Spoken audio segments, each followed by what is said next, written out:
भाषण शुरू करने से पहले इस सदन को एक समाचार देना चाहता हूं और सदन से ये चाहता हूं कि इसकी कड़ी शब्दों के अंदर निंदा की जाए। अध्यक्ष महोदय, मेरा भाषण शुरू करने से पहले मैं इस सदन को इन्फॉर्म करना चाहता हूं कि मेरे पार्टी के अध्यक्ष member of parliament barrister Asaduddin Owaisi साहब के ऊपर जानलेवा हमला कुछ देर पहले हुआ है।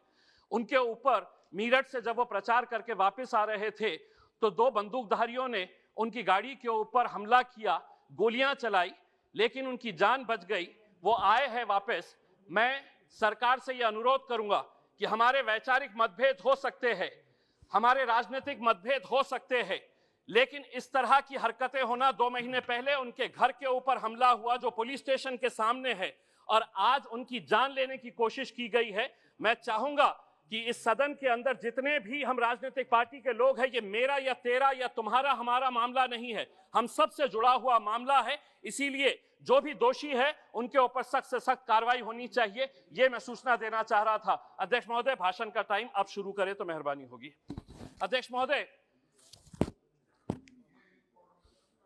महामहिम राष्ट्रपति जी का भाषण सुनने के बाद ऐसा लग रहा था कि इस देश के अंदर सब कुछ बहुत कुशल मंगल है, सब कुछ बहुत अच्छा चल रहा है। सपनों का देश कैसा होगा, ये राष्ट्रपति जी के भाषण को सुनकर ऐसा लग रहा था, लेकिन हकीकत क्या है मैं अध्यक्ष जी मैं आपको बताना चाहता हूं और शुरुआत करता हूं उन गरीबों से जिनके आंखों के अंदर आपने 6 साल पहले एक सपना दिखाया था। 2015 के अंदर हमने देश भर के अंदर वो होर्डिंग्स देखे थे जिसके ऊपर मोदी जी की तस्वीर थी और ये लिखा हुआ था कि 2022 तक हर बेघर को हम घर देंगे प्रधानमंत्री आवास योजना के तहत। मैं देश के आंकड़ों के बारे में नहीं कहता हूं, लेकिन मेरे अपने जिले के मैं आंकड़े बताता हूं जो आपको चौंका देंगे। 80,000 लोगों ने आवेदन किया, गरीब लोग जिनको ये उम्मीद थी कि हमको एक घर मिलेगा क्योंकि मोदी जी कह रहे हैं। 52,000 लोग एलिजिबल हुए, 52,000 लोग क्वालिफाई हुए हैं। और मैं आपको बताऊं कि जनवरी 2022, 8 दिन पहले तक का आंकड़ा, 22,000 लोग एलिजिबल हुए और उसमें से दिए कितने गए घर? 355 लोगों को घर दिए गए हैं। मैं औरंगाबाद जिले की बात कर रहा हूं। क्या वजह है कि आप इतने बड़े बड़े आंकड़े दिखा रहे हैं? आप ये कह रहे हैं करोड़ों के अंदर। मैं पूरे दस्तावेज के साथ आपको बताया हूं कि 7 सालों से आपने उन गरीबों को सपना दिखाए कि मुझे घर मिलने वाला है। 52,000 लोग इस इंतजार में है कि मोदी जी अब घर देंगे और 355 लोगों को घर दिया गया है। अध्यक्ष महोदय, हम बहुत सारे सांसदों ने किसानों के बारे में बात कही है।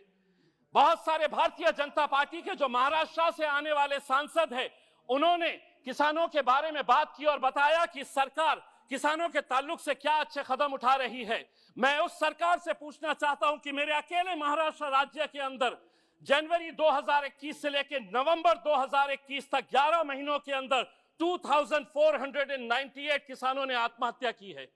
क्या वजह है इन किसानों की? अगर आप इतना उनके बारे में कह रहे हैं कि हम किसानों के लिए ये किए हैं, तो ये 2,500 किसान क्यों आत्महत्या कर रहा है? अध्यक्ष महोदय, ये small micro financing companies, private companies, banks loan नहीं दे रही, किसान उन प्राइवेट कंपनीज के पास जा रहा है जिसका इंटरेस्ट रेट इतना ज्यादा हो जाता है, किसान की फसल बर्बाद हो जाती है, पैसा नहीं, और जब वो वसूल करने के लिए किसान के पास जाता है तब उसको ये पता चलता है कि मेरे पास तो कुछ नहीं, तो वो आत्महत्या कर लेता है।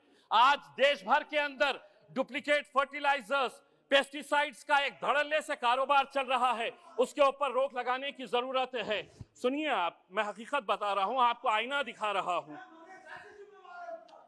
अध्यक्ष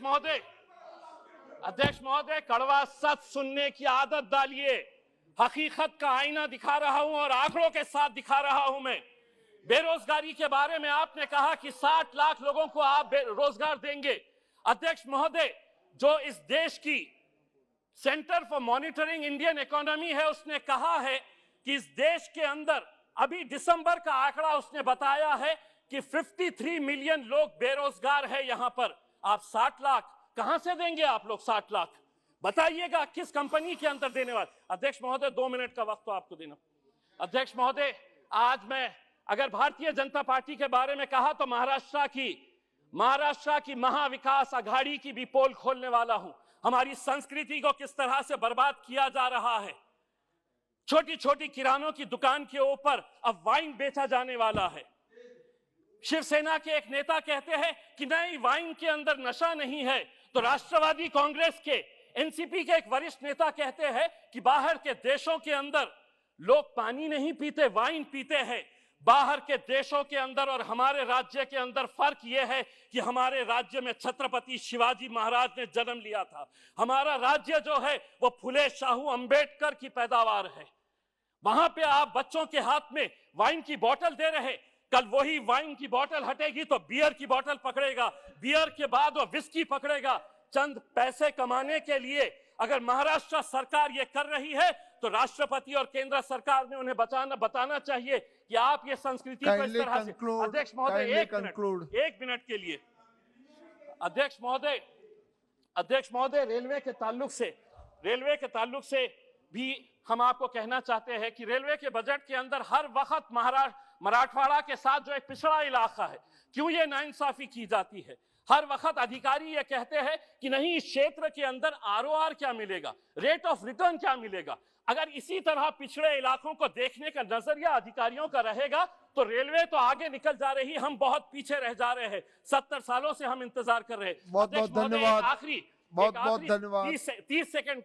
30 सेकंड में अध्यक्ष महोदय, आपने अध्यक्ष महोदय, राष्ट्रपति जी ने अपने भाषण के अंदर इस सदी के सबसे महान शख्स डॉक्टर भीमराव अंबेडकर जी को कोट किया है और उन्होंने बताया है कि हमारी सरकार का मोटो है कि जो बाबा साहब अंबेडकर ने बताया था कि हमारी सरकार किन मूल्यों के ऊपर चलती है, तो लिबर्टी, इक्वालिटी और फ्रैटर्निटी, इन मुद्दों के ऊपर दूर दूर तक आपका इन शब्दों से कोई लेना देना नहीं है। अगर रहता तो यकीन मानिए कर्नाटक की उन बच्चियों को आप बाहर नहीं निकालते जो अपने सर के ऊपर हिजाब लगाकर 10 सेकंड अपने सर के ऊपर अपना चेहरा हिजाब से।